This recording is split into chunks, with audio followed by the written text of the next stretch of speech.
देखिए पाते हैं उस शाक बुतों से क्या फैज, एक ब्राह्मण ने कहा है कि ये साल अच्छा है। नमस्कार, मैं हूं राजीव और आप देख रहे हैं घूमता हुआ आईना। आप सभी को नए साल 2022 की ढेरों शुभकामनाएं। अगर बीते साल 2021 की बात करें तो हम कहेंगे कि अच्छा ही हुआ कि साल 2021 बीत गया, क्योंकि 2021 देश के लिए काफी बुरा साबित हुआ। कोरोना की दूसरी लहर में लाखों लोगों का जीवन बर्बाद हो गया और इसमें जिन लोगों ने मोदी लहर से उम्मीदें बांधी थी वो उम्मीदें भी खोखली साबित हुई।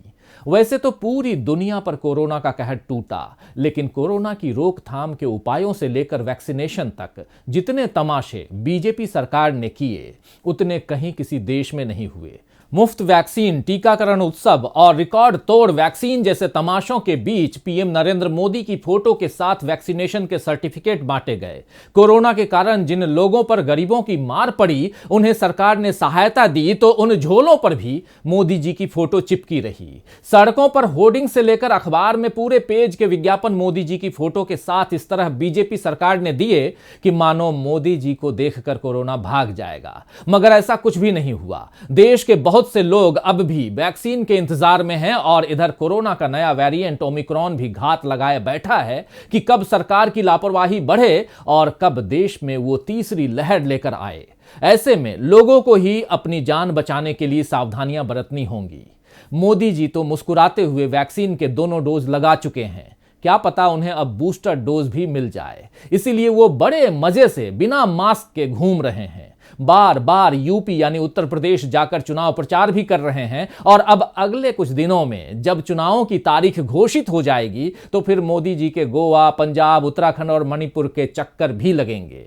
लेकिन अब जनता भी बीजेपी के चक्करों को खूब समझ गई है, इसीलिए चुनाव दर चुनाव जनता की तरफ से करारा जवाब बीजेपी को मिलता जा रहा है। कहीं उपचुनाव बीजेपी हार रही है तो कहीं नगरीय निकायों में मात खा रही है। गुजरे साल में तो यानी 2021 में तो बीजेपी ने अपनी हालत सुधारने के लिए 4 मुख्यमंत्री बदले, अपने फैसलों से यू टर्न मारा, लेकिन लगता नहीं कि बीजेपी के पुराने दिन जो हैं वो अब लौटेंगे। तो आज दोस्तों आईने की नजर से पड़ताल करेंगे कि बीजेपी का भरम किस तरह टूट रहा है, क्यों हिंदुत्व की राजनीति पर बीजेपी को उतरना पड़ा, और यह भी देखेंगे कि कांग्रेस के लिए क्या नया साल अच्छे दिन लेकर आने वाला है।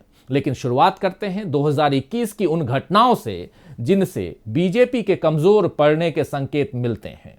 पिछला साल चुनाव के लिहाज से बीजेपी के लिए बुरा साबित हुआ। अप्रैल मई में हुए 5 राज्यों के विधानसभा चुनावों में से 3 में बीजेपी को हार मिली। पश्चिम बंगाल में तो बीजेपी ने अपनी पूरी ताकत झोंक दी थी। पीएम मोदी खुद बार बार बंगाल गए और बांग्लादेश के दौरे पर भी उन्होंने चुनावी प्रचार नहीं छोड़ा, लेकिन बंगाल में टीएमसी के आगे बीजेपी की दाल नहीं गली। बीजेपी की सीटों में थोड़ा इजाफा तो हुआ है, लेकिन इससे हार जीत में नहीं बदल सकती। पुदुचेरी में बीजेपी सत्ता में आ गई, मगर तमिलनाडु और केरल में बीजेपी बेहद कमजोर साबित हुई। असम में बीजेपी ने सत्ता तो बनाए रखी, लेकिन इसके लिए मुख्यमंत्री को बदलना पड़ा।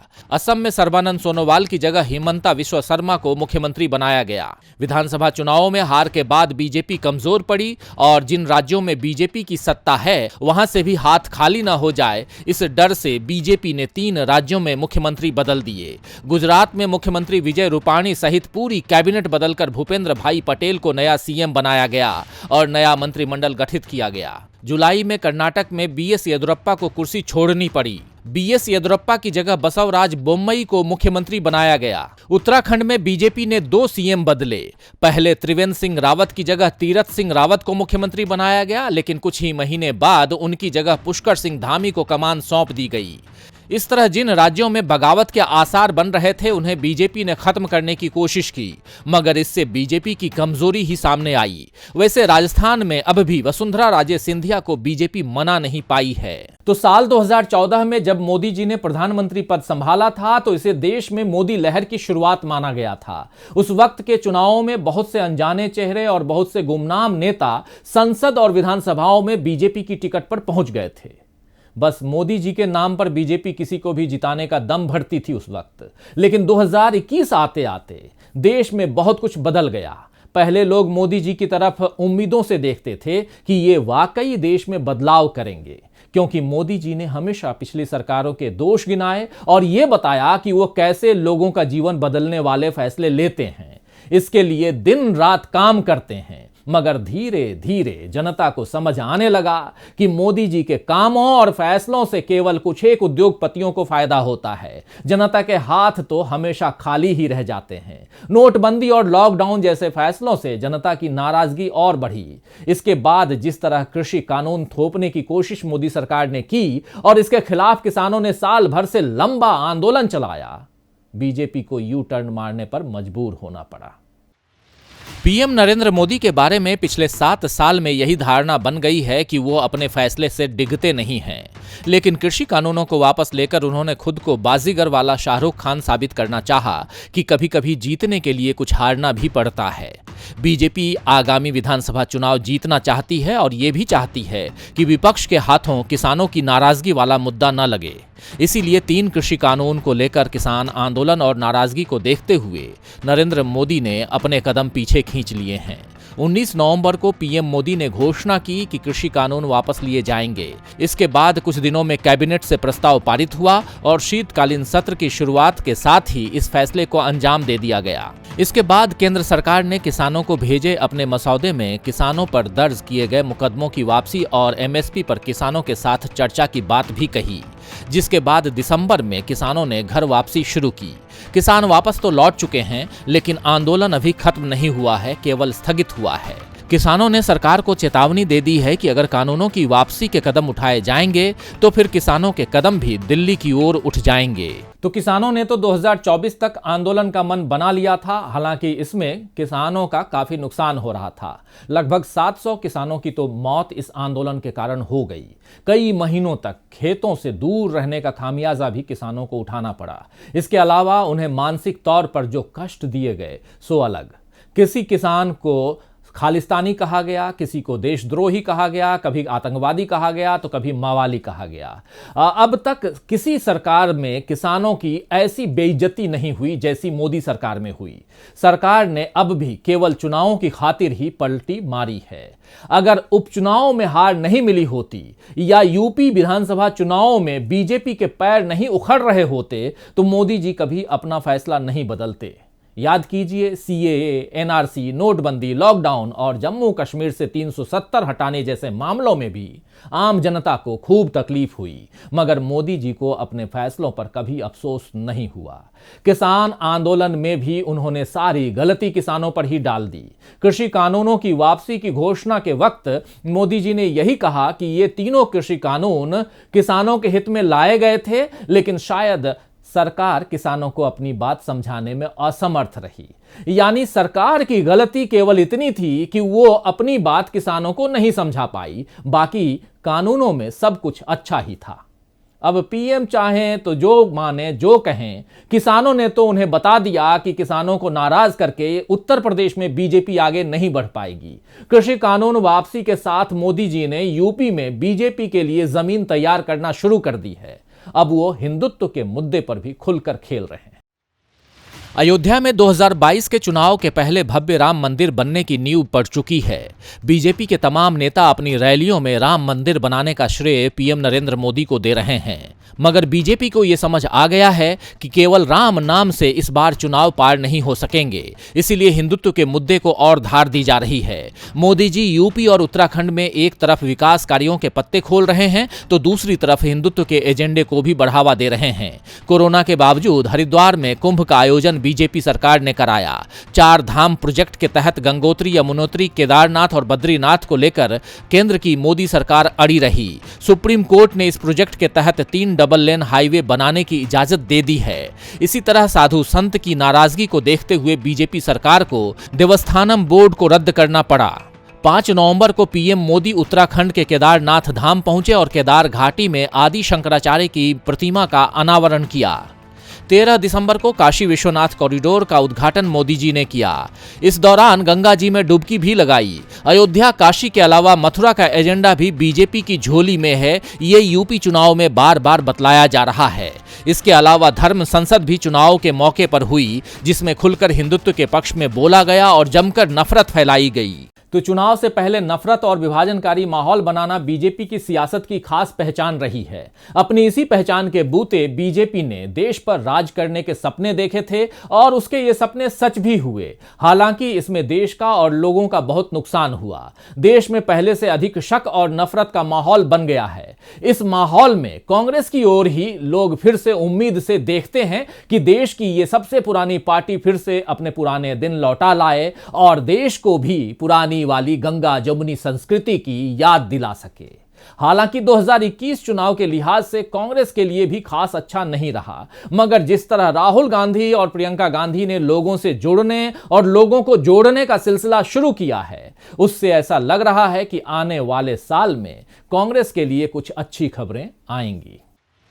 2021 में असम, केरल, पुदुचेरी, तमिलनाडु और पश्चिम बंगाल में विधानसभा चुनाव हुए और इनमें से सिर्फ तमिलनाडु में ही कांग्रेस जूनियर पार्टनर के तौर पर सरकार में शामिल हुई। पश्चिम बंगाल विधानसभा चुनावों में तो कांग्रेस एक भी सीट नहीं जीत पाई। वहीं पुदुचेरी में एनडीए ने उसे सत्ता से बाहर कर दिया। केरल में राहुल गांधी के सांसद होने का फायदा कांग्रेस को नहीं मिला, लेकिन कांग्रेस की इस हार के पीछे संगठन की कमजोरी, कार्यकर्ताओं में उत्साह की कमी और गुटबाजी सबसे अहम कारण रहे। देश में पहले ही कमजोर पड़ चुकी कांग्रेस को अब G23 के नेताओं ने और कमजोर करने का काम किया है। इन असंतुष्ट नेताओं ने कई मौकों पर पार्टी हाईकमान से अलग सुर में बात की है। वहीं पंजाब, राजस्थान और छत्तीसगढ़ में भी कांग्रेस में आपसी खींचतान की खबरें लगातार आती रहीं। पंजाब में तो कैप्टन अमरिंदर सिंह ने न केवल कांग्रेस छोड़ी बल्कि नई पार्टी बनाकर बीजेपी से हाथ भी मिला लिया। मेघालय में कांग्रेस के 18 में से 12 विधायकों ने तृणमूल का दामन थाम लिया और पार्टी वहां मुख्य विपक्षी दल भी नहीं रही। असम, गोवा, मध्य प्रदेश, मणिपुर समेत कई राज्यों में पार्टी के विधायकों ने पाला बदला। हालांकि ये भी एक तथ्य है कि कांग्रेस अभी भी देश की सबसे बड़ी विपक्षी पार्टी है। 2019 के चुनावों में उसे लगभग 20% वोट मिले थे। उन चुनावों के बाद राहुल गांधी ने कांग्रेस के अध्यक्ष पद से इस्तीफा दे दिया था, लेकिन सरकार को आईना दिखाने की जिम्मेदारी से राहुल गांधी कभी पीछे नहीं हटे। कांग्रेस की कमान उनके हाथों में अभी नहीं है, लेकिन सरकार को घेरने का काम राहुल गांधी ही करते हैं। महंगाई और बेरोजगारी के मुद्दे पर राहुल गांधी ने संसद के भीतर और बाहर विपक्ष के नेताओं को साथ लाने का काम किया। कोरोना में टेस्टिंग से लेकर वैक्सीनेशन तक जो बातें राहुल गांधी ने कही, वही बातें बाद में मोदी सरकार को माननी पड़ी। इधर राहुल गांधी ने हिंदू और हिंदुत्व के बीच अंतर समझाने की शुरुआत कर दी है, जिसका असर अब दिखने लगा है। राहुल गांधी को बार बार नौसिखिया बताने वाले बीजेपी के नेता उनकी कही बातों पर जवाब देने मजबूर हो ही जाते हैं। तो राष्ट्रीय स्तर पर यानी नेशनल लेवल पर कांग्रेस को संभालने का काम राहुल गांधी कर रहे हैं और ऐसा लग रहा है कि अब वो इस साल कांग्रेस अध्यक्ष पद की जिम्मेदारी भी संभाल लेंगे। कांग्रेस की खोई हुई जमीन तलाशने की मुहिम में प्रियंका गांधी राहुल गांधी के कदम से कदम मिलाकर चल रही हैं। यूपी में तो प्रियंका गांधी ने एक तरह से कांग्रेस को नया जीवन दान दे दिया है। लड़की हूं, लड़ सकती हूं इस नारे के साथ प्रियंका गांधी ने न केवल महिलाओं में बल्कि कांग्रेस कार्यकर्ताओं में भी नया जोश भर दिया है। प्रियंका गांधी जमीनी स्तर पर एक ओर कांग्रेस कार्यकर्ताओं से सीधा संवाद कर रही हैं, तो दूसरी तरफ गरीब शोषित तबके के साथ भी खड़ी हो रही हैं। लखीमपुर खीरी, हाथरस, उन्नाव, आगरा और अब अमेठी में जिस तरह उन्होंने योगी सरकार के खिलाफ आवाज उठाई है, उससे बीजेपी घबराई हुई लग रही है। वैसे बीजेपी को यूपी में सपा यानी समाजवादी पार्टी से भी डर लग रहा है। इसका ताजा उदाहरण समाजवादी इत्र पर हुआ प्रहार है। यूपी में चुनाव के ऐन पहले इत्र कारोबारी पीयूष जैन के घर और कई ठिकानों पर छापेमारी से सियासी माहौल में नई गंध घुल गई है। पहले इस छापेमारी को समाजवादी पार्टी के समर्थक पर हुई कार्रवाई के तौर पर देखा गया, लेकिन अखिलेश यादव ने तंज कसा कि समाजवादी पार्टी के पुष्पराज जैन की जगह पीयूष जैन पर बीजेपी ने छापा पड़वा दिया। मगर पीयूष जैन पर कार्रवाई के 3-4 दिनों बाद ही अब समाजवादी इत्र बनाने वाले पुष्पराज जैन के घर भी छापा पड़ ही गया। इस पर अखिलेश यादव ने कहा, बीजेपी चुनाव से घबराई हुई है क्योंकि सपा को जनता का बड़ा समर्थन मिल रहा है, इसीलिए ये कार्रवाई बदले की भावना से की गई है। उन्होंने मोदी और योगी सरकार पर निशाना साधते हुए ये भी कहा कि जिस पीयूष जैन का सपा से कोई संबंध नहीं है, पहले उन पर छापा मारा गया और अब पुष्पराज जैन पर छापेमारी कर दी। दिल्ली की पूरी सरकार और यूपी सरकार ने अपने विभागों की पोल खोल कर रख दी है। अब हालत ये हो गई है कि सपा के पक्ष में जो भी खड़ा दिखाई देगा उस पर छापा पड़ सकता है। बीजेपी ने इस पर जवाब देने के लिए वित्त मंत्री निर्मला सीतारमण को आगे किया। इस छापेमारी को सही बताते हुए निर्मला सीतारमण ने सवाल दागा कि चुनाव आ रहा है तो क्या जांच एजेंसियां मुहूर्त निकालकर चोर को पकड़ने जाएंगी। तो बात तो सही है, जांच एजेंसियों को बिना किसी दबाव के अपना काम करना चाहिए, मुहूर्त देखकर तो बिल्कुल नहीं काम करना चाहिए। मगर फिर भी चुनावों के वक्त सरकार विरोधी लोगों पर जब कार्रवाई होती है तो ऐसे सवाल उठ ही जाते हैं। अब यूपी में जब इत्र चुनाव का मुद्दा बन गया है तो यह देखना दिलचस्प होगा कि इस इत्र की खुशबू किसकी राजनीति को खुशगवार बनाती है और किसका सिर इसकी गंध से दुखता है। बाकी रही आम जनता तो उसके जीवन में पहले ही इतने पचड़े हैं कि उसे इत्र की खुशबू, सत्ता की मलाई और जीत के स्वाद जैसी अच्छी बातों का आनंद उठाने की फुर्सत ही नहीं है। उसके लिए तो ये साल थोड़ी महंगाई कम कर दे, थोड़े रोजगार बढ़ा दे और जीवन आसान कर दे, बस इसी में जनता खुश हो जाएगी। खैर, महान शायर मिर्जा गालिब ने ठीक ही फरमाया है, मोहब्बत में नहीं है फर्क जीने और मरने का, मोहब्बत में नहीं है फर्क जीने और मरने का, उसी को देख कर जीते हैं जिस काफिर पे दम निकले।